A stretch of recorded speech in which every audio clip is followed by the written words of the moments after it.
పలాస నుంచి టీడీపీ మరియు జనసేన మరియు బీజేపీ కుటుంబ సభ్యులు వచ్చే తెలుగు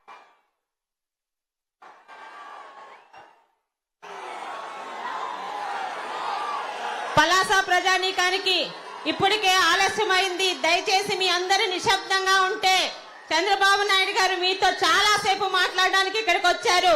దయచేసి క్రమశిక్షణ, టీడీపీ పార్టీలో ఉండే క్రమశిక్షణ పాటించాలని కోరుకుంటున్నాను. మీ ఆనందం అర్థమవుతుంది.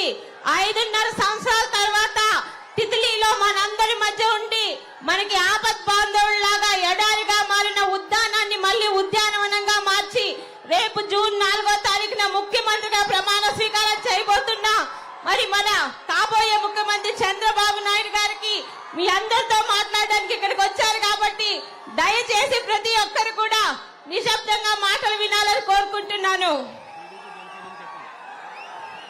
పలాస నుంచి టీడీపీ మరియు జనసేన మరియు బీజేపీ కుటుంబ సభ్యులు వచ్చే తెలుగుదేశం మరియు జనసేన బీజేపీ ప్రభుత్వంలో ఈ 5 సంవత్సరాలు మేము పడిన ఇబ్బందుల్ని తొలగించడానికి ఈ రోజు మన మధ్యకొచ్చిన మన కాబోయే ముఖ్యమంత్రి చంద్రబాబు నాయుడు గారికి ఆహ్వానం పలకడానికి వచ్చిన ప్రతి ఒక్కరికి పేరు పేరున నమస్కారం తెలియజేసుకుంటున్నాను. 5.5 సంవత్సరాల క్రితం మీ అందరూ ఈ రోజుకి మర్చిపోరు. ఒక ముఖ్యమంత్రి స్థానంలో నుండి ఒక మారుమూల ఉన్న పలాసలో 12 రోజులు మున్సిపాలిటీలో మన మధ్య కరెంటు లేకుండా ఇబ్బంది పడుతూ మన ఇబ్బందుల్ని 12 రోజుల్లో తొలగించి దసరా పండుగ కూడా మన మధ్య చేసుకున్న మన ముఖ్యమంత్రి రేపు కాబోయే ముఖ్యమంత్రి చంద్రబాబు నాయుడు గారు.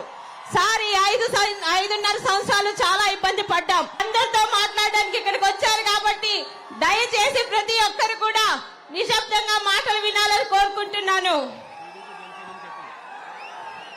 పలాస నుంచి టీడీపీ మరియు జనసేన మరియు బీజేపీ కుటుంబ సభ్యులు వచ్చే తెలుగుదేశం మరియు జనసేన బీజేపీ ప్రభుత్వంలో ఈ 5 సంవత్సరాలు మేము పడిన ఇబ్బందుల్ని తొలగించడానికి ఈ రోజు మన మధ్యకొచ్చిన మన కాబోయే ముఖ్యమంత్రి చంద్రబాబు నాయుడు గారికి ఆహ్వానం పలకడానికి వచ్చిన ప్రతి ఒక్కరికి పేరు పేరున నమస్కారం తెలియజేసుకుంటున్నాను.